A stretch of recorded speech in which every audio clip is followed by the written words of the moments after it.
welcome to Sweetwater. I'm Mason Marangella from Vertex Effects, and today with me is my good friend Tim Marco, and we're going to be demonstrating for you the Ultraphonix MKII. The Ultraphonix Mark II replicates some of the iconic sounds of the Dumble Overdrive Special style amplifiers. And I know what a lot of you are thinking. There isn't just one Dumble sound, as Dumble amplifiers were designed and voiced around the player that it was made for. Now, we've taken that into account because when we made our original Ultraphonix Mark I, we actually used 4 different Dumble Overdrive Specials from different generations to really distill the X factor between those amps, and we've carried that through to our Mark II and made a few new improvements based on player feedback from the Mark I. The first is having a level control, and this will allow you to be able to compensate for different pickup levels, and if you want the stock Ultraphonix Mark I tone, you're just going to roll that level all the way off so that it doesn't add any more input gain into the pedal. But if you want to add a little bit more saturation on the input, you can dial it up, and there's 8 dB available of extra input gain, and you can use that to add more compression if you want, or simply to compensate between the difference again between a humbucking style guitar like a Les Paul or 335 and a single coil style guitar like a Strat or a Telecaster. The second improvement that we made is, as you can see, it's quite a bit smaller than the original Mark I. 33% in fact smaller, so 1/3 less size. Again, all top-mounted jacks, making this incredibly pedalboard friendly and have lots of space savings that allows you to have that D-style tone on your pedal board without having to take up too much space, so you can get as much stuff on the rig as possible. But enough time talking about the pedal. Let's get into the sound and let's hear how it really emulates that D-style amplifier sound through a clean amp. Today we're running a Hot Rod DeVille, and we're going to be playing some single coil guitars with the Stratocaster and some humbucking style guitars with the Les Paul here. Again, with my good buddy Tim Marco, we're going to take you through some of the iconic sounds, kind of emulating some D-style players that you may recognize, and just get some of the tones, show you some of the settings so that you know how you might be able to incorporate this into your own rig at home, live, studio, or stage. Let's do it. So before we start getting into the playing examples, let's just get a clean bass line with the Les Paul so we can kind of just hear what we're doing Les Paul straight into the Fender Hot Rod DeVille.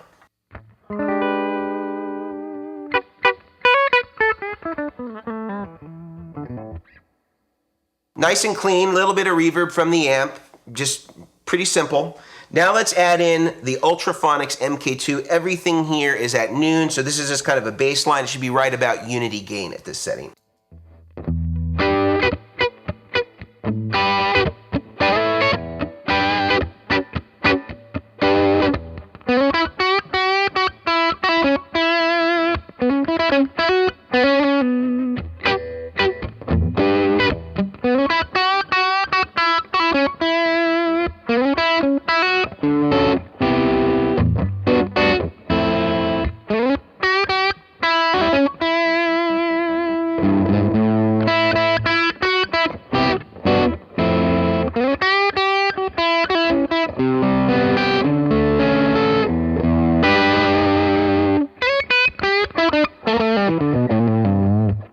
That's sounding pretty killer. Doing a little Josie there, Tim. Dig it.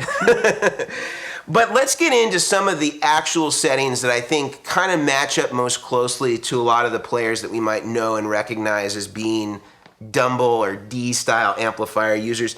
I want to start with Carlos Santana, and although he was kind of a later Dumble user, I think that a lot of his tones kind of incorporate that, and Tim is definitely good at kind of emulating some of that vibe. So what I'm going to do is I'm going to leave maybe the master just a little bit further up from where we had it, just peak it up a little over unity gain, and I'm going to turn down the input gain a little bit. I'm going to roll off some of the filter, and I'm going to leave ratio up a little bit because he uses quite a bit of gain on a lot of his sustaining lead tones. Let's hear a little Santana-ish tone.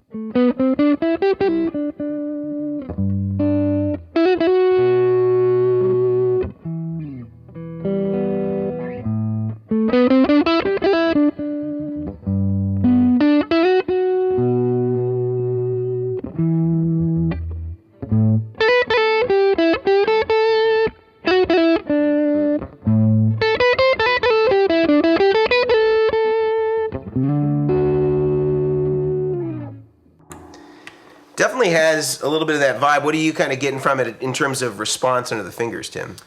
Yeah, it's just super dynamic.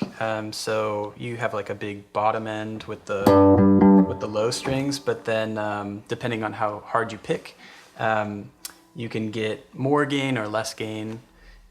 Yeah, depending on how you play.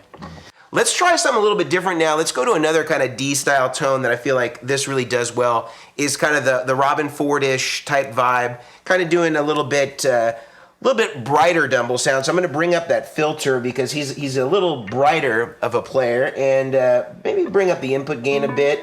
Let's a little less gain. Let's try that. Let's see that Robben Ford style.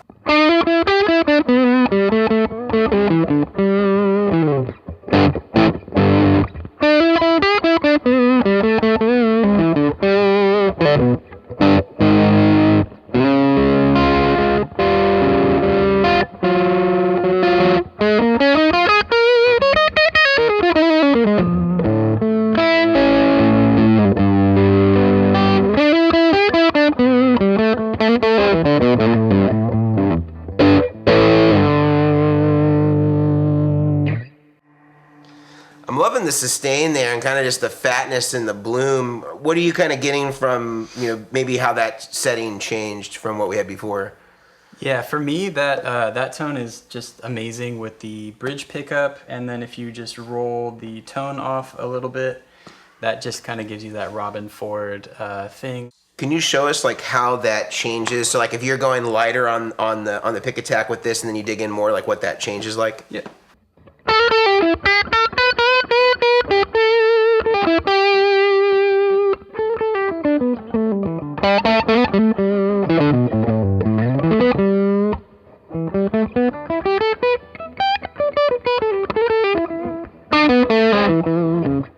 So we've heard a couple of sounds with the Les Paul. I want to move on to the Strat, so you can hear a little single coil style with this particular pedal, and you can hear a little bit more. We're going to use more of the input gain level on this so that we're able to compensate for the differences in pickup output, say between this PAF style humbucker and a passive single coil like on a Strat. I want to start with something a little bit more bluesier. Guys like Kenny Wayne Shepherd as of late have been really into the Dumble sound. So I want to go for a little bit more of that style bluesy tone, kind of borders on maybe a little Stevie Ray, a little bit more modern blues, but still really great tone. Definitely brings the mid-range to the table. Enough of me talking about it. Tim, let's hear a little bit.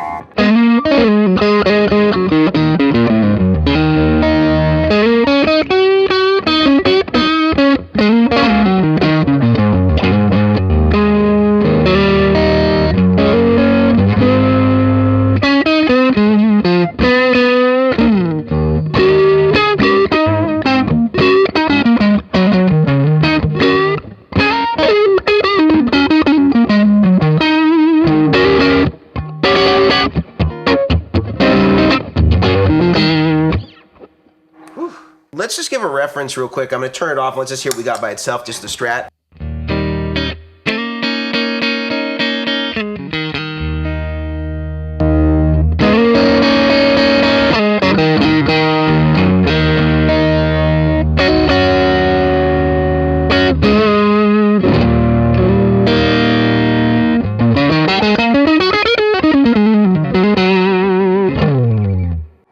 I mean, one thing right off the bat is that a lot of times when you go to like a more tube screamer style, your bass is gone. I would say here, like when you do like those Stevie Ray, like boom, like you're plucking that low E string, like you still have a lot of body. And I mean, even though he was a tube screamer user, he was kind of using the tube screamer almost like as a compensation, almost get rid of bass, because when you turn up Fenders or you turn up Dumble amps, they can almost become too overwhelming.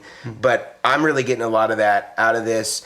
I'm going to try messing a little bit more with the level control, which is the input gain, and just kind of show what that brings to the table in terms of adding more output, kind of compensating for the difference between a single coil like this, humbucker like the Les Paul. Let's go through a little of that, and I'll move it around.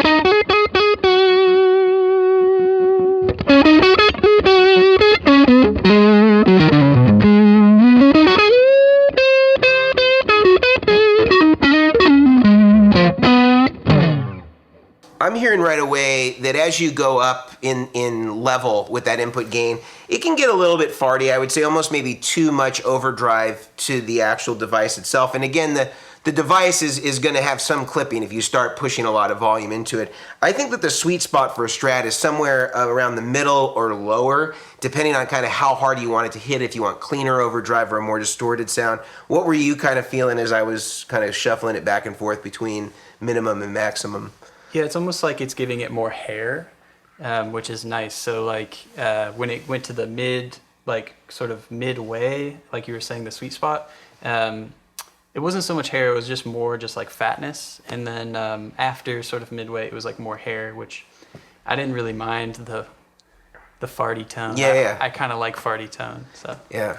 It's kind of, Hey, you know, one man's trash is another man's treasure. might be part of my sound, I don't know. Well, you're sounding great here, and I definitely think that there's usable ranges. And I think the other thing, too, that you could do if you want to use more of that input gain, you could back off some of the ratio, which is kind of the gain or distortion control inside the pedal. So let me just try that. I'm going to back off the ratio a bunch here, and I'm going to increase the input gain. Let's just see what we get from that.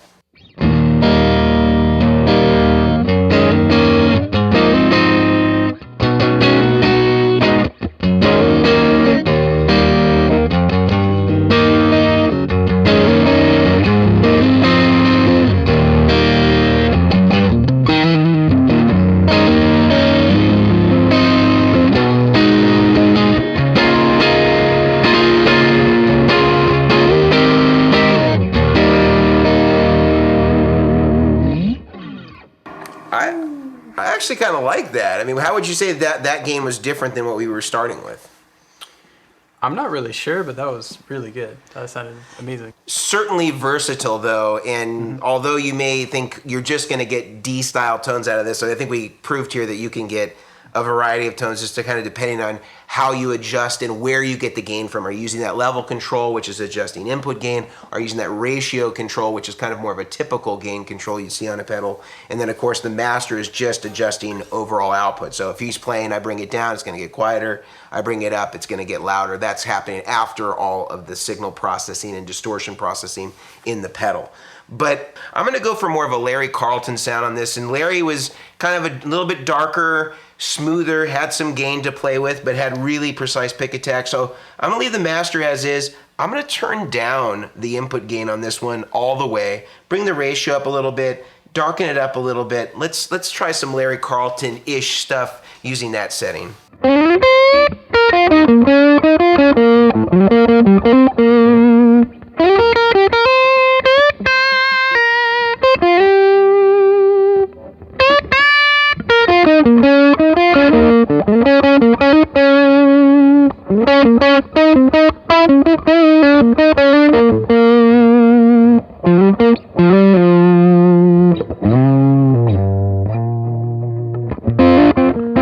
So if you're interested in the Ultraphonix Mark II, definitely talk to your Sweetwater sales engineer. They're going to be able to give you even more information than we went over today about the Mark II Ultraphonix and really tell you where it's going to fit best in your setup with your amplifiers and your guitars. So definitely talk to them on that. And if you haven't already, make sure that you subscribe. And if you'd like to leave a comment, I'd love to hear from you about your favorite lick that was played by my good buddy Tim Marco with the Strat or the Les Paul through the Ultraphonix Mark II. So please do put that in the comments below. Until next time, I'm Mason Marangella from Vertex Effects. And again, this is my friend Tim Marco from Sweetwater. Thanks for watching. See you later.